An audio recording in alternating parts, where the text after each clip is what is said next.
You've been curious about real estate. I'm Cameron Rio from Power Team Realty, a realtor in the Greater Moncton area. Today, we are going to have some information about May 2023 and what's been driving our real estate market within Greater Moncton. If you have any specific questions, there is a link down below where you can choose a time that makes sense and we can talk about real estate. I'm always happy to help. So diving in.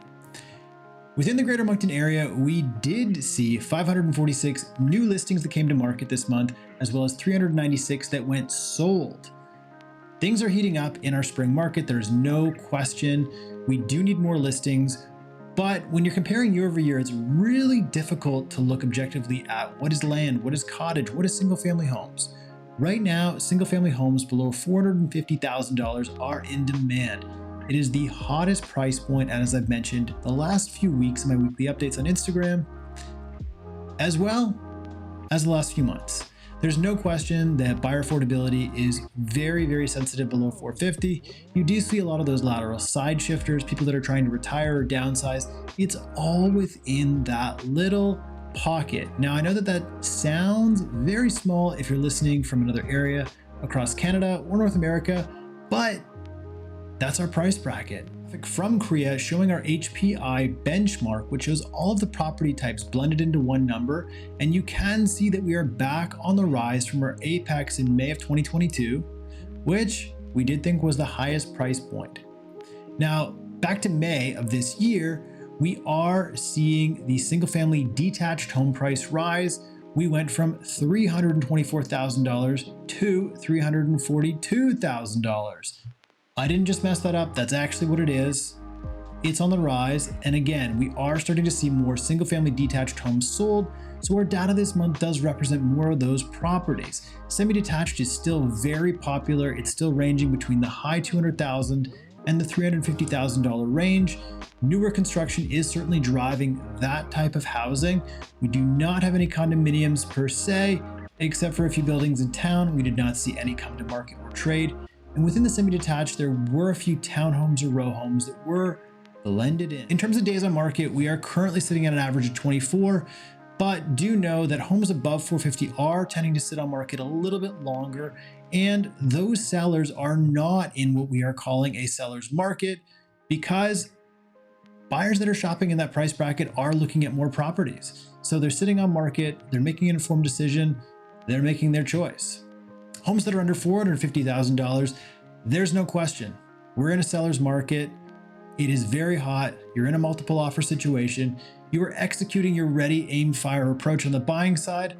On the selling side, you are receiving all the facts and data on what the best, most motivated buyer could entail. And I will say, I have been accepted and also accepted offers in a multiple offer situation where the price point wasn't the highest. It was the offer that made the most sense to be able to move on to the next step.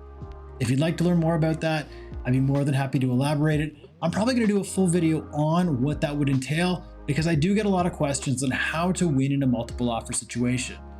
So as we are heading into our summer season, we will start to see a slowdown of weekly listings. On average right now, we're seeing about 125 new listings per week. And again, a lot of the ones we have seen in the last 3 have been seasonal type properties as well as land. Why? Well, people are building at this time of year as well. Cottages that are 3 season are typically more desirable and in use. When we do head into the July, August, and even September, we will see a bit of a slowdown. So if you're a buyer looking for a deal, that might be the ideal time when competition is low.